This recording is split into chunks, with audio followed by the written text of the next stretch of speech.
Guys, study with Abhijit में आपका स्वागत है। आज हम लोग प्रोबेबिलिटी पर अपना लेसन प्लान कैसे बनाएंगे आप लोग उसे डिस्कस करेंगे। तो चलिए वीडियो शुरू करते हैं। देखिए, सबसे पहले टॉपिक होगा आपका प्रोबेबिलिटी। सब टॉपिक के अंदर थ्योरेटिकल प्रोबेबिलिटी और प्लेइंग कार्ड्स ये आ सकता है। जनरल ऑब्जेक्टिव की बात करें अगर, तो वो आपका सेम होगा मैथमेटिक लेसन प्लान की तरह। स्पेसिफिक ऑब्जेक्टिव में आपको क्या क्या स्पेसिफिक ऑब्जेक्टिव है जो बच्चों को मिल सकता है। तो student will get the knowledge about the bias based on coin, जो प्रोबेबिलिटी होता है वो पता चलेगा। Student will able to get the knowledge about the probability. Student will be able to understand about the dice and balls. Student will able to understand about the probability of playing cards and student will be able to use the probability in real life. तो real life में भी वो probability का use कर पाएंगे। Teaching method आपका ये होगा। टीचिंग एड्स में भी लगभग वही सब चीज़ें हैं। अगर प्रीवियस नॉलेज की बात करें तो कॉइन, डाइस, प्लेइंग कार्ड, ये सारी चीज़ें के बारे में बच्चों को पहले से थोड़ी थोड़ी जानकारी होनी चाहिए। बात करें अगर इंट्रोडक्शन की, तो इंट्रोडक्शन में आप चार्ट बनाएंगे people teacher activity student activity का, जिसमें आप क्वेश्चन पूछेंगे कि what are the possible outcome when you toss a coin. तो बच्चों का जवाब होगा हेड और टेल, यही दो तो आता है। What are the possible outcome of getting 6 on a dice. तो 1/6 चांस है, क्योंकि बाकी भी नंबर आ सकते हैं, ये भी बच्चे बता देंगे। How many card in a deck, एक डेक में कितने कार्ड होते हैं, तो 52 कार्ड होते हैं, ये भी बच्चों को पता है। फिर आप पूछेंगे प्रोबेबिलिटी क्या है फेस कार्ड आने का, तो यहाँ पे बच्चे फंस जाएंगे और जवाब नहीं दे पाएंगे। तब आप स्टेटमेंट देंगे कि आज हम लोग उसे ही डिस्कस करेंगे, मतलब टॉपिक हमारा आज का प्रोबेबिलिटी होगा। फिर आप आ जाएंगे प्रेजेंटेशन के अंदर।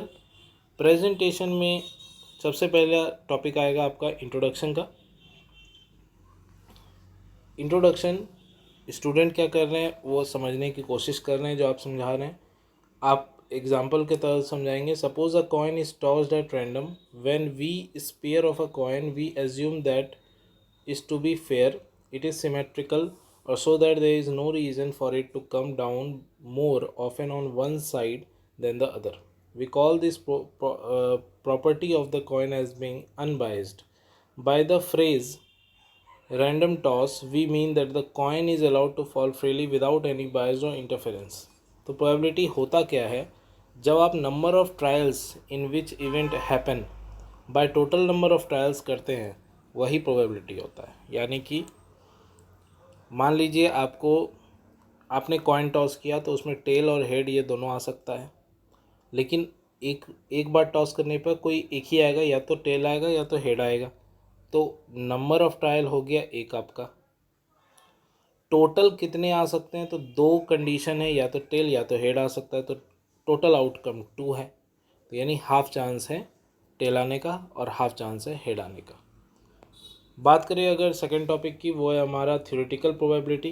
तो the theoretical probability also called the classical probability of an event E written as PE is defined as number of outcome favorable to E and number of all possible outcome of the experiment।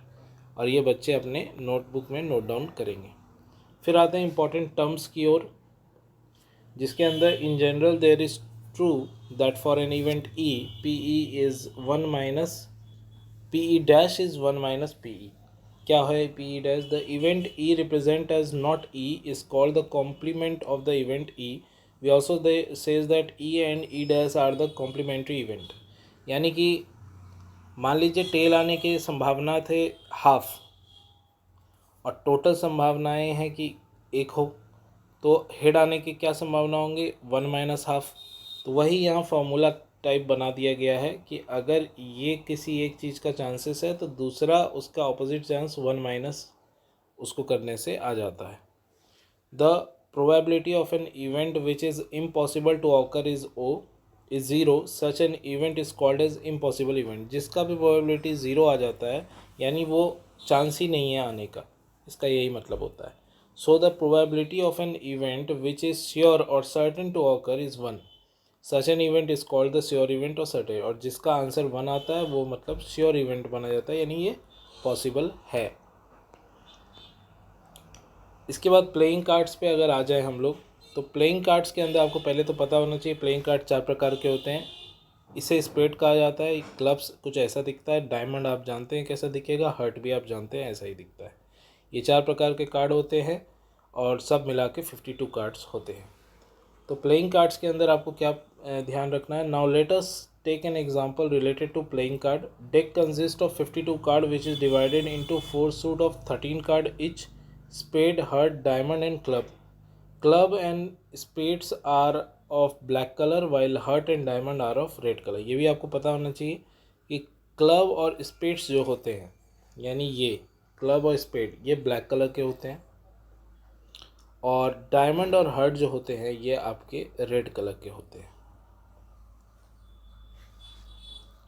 फिर the card in each suit are ace, king, queen, jack, 10, 9, 8, 7, 6, 5, 4, 3, 2।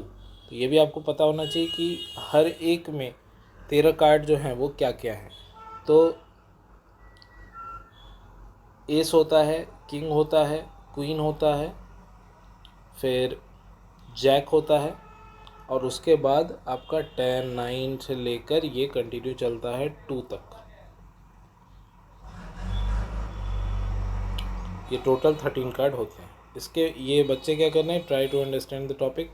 रिकैपिचुलेशंस में कुछ सवाल दे सकते हैं कि probability 0.05, तो probability not ई आने का कितना होगा। Bag contain the lemon flavoured candies only. Melanie take out one candy without looking into the bag, so what is the probability that she take out an orange flavor candy or lemon flavor candy? Bag contain 3 red ball, 5 black ball. A ball is drawn from random from the bag. What is the probability that the ball is red or not red? तो ये सारे question आप रिकैपिचुलेशंस में दे सकते हैं। Homework में भी, home assignment में भी आप कुछ क्वेश्चन देंगे। Probability of an event E and probability of an event not E is equal to, ये 1 होता है, आपको पता होना चाहिए, दोनों प्लस करके। The probability of an event that can not happen is dash, such an event is called dash. Probability of an event that is certain to happen is dash, sum of the probability of all the elementary event of the experiment. इसे क्या कहते हैं, probability of an event is greater than or equal to or less than or equal to, ये भी आपको बताना है। तो ये सारे आपके होम असाइनमेंट के कुछ क्वेश्चंस हो गए। अब लेफ्ट साइड में साइन ऑफ सुपरवाइजर और प्रिंसिपल की जगह छोड़ना है आपको, राइट साइड में साइन ऑफ पीपल टीचर में आपको अपना साइन करना है। इसी के साथ हमारा ये लेसन प्लान ख़त्म होता है। अगर आपको वीडियो पसंद आया तो प्लीज़ वीडियो को लाइक कीजिए, अपने दोस्तों के साथ इसे शेयर कीजिए। Thank you for watching. मिलते हैं अगले वीडियो में, तब तक ये देखते रहिए स्टडी विद अभिजीत।